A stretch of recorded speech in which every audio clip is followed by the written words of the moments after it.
Hali ya kisiasa nchini Uganda imeendelea kutawaliwa na taarifa zinazozungumzia ongezeko la ukandamizaji wa vyama vya upinzani, wanaharakati na vyombo vya habari.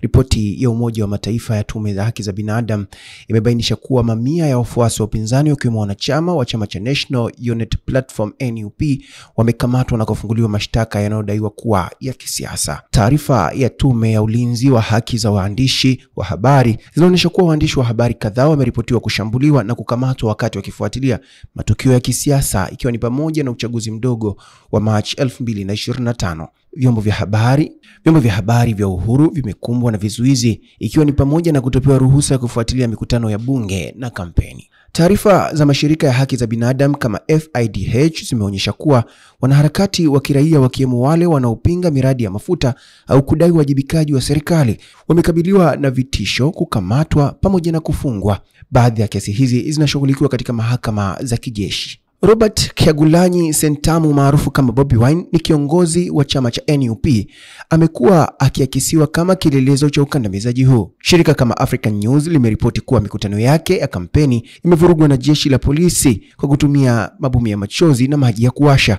huku baadhi ya wafuasi wake wakijeruhiwa. Ripoti mbalimbali za vyombo vya habari zinaonyesha kuwa Bobi Wine amepokea mashinikizo ya kisiasa na kujeruhiwa wakati wa kampeni zake, na mashirika mengine kama Index on Censorship yametaja jitihada zake kama kupigania uhuru wa vyombo vya habari na kupinga matumizi ya mahakama za kijeshi dhidi ya raia. Shirika lingine la All Africa pia limeripoti kuwa Bobi Wine anaendelea kuhamasisha wafuasi wake na wananchi kushiriki siasa kwa amani licha ya vizuizi vya serikali na ukandamizaji wa mikutano yake. Suluhu Amani, Kawabe News.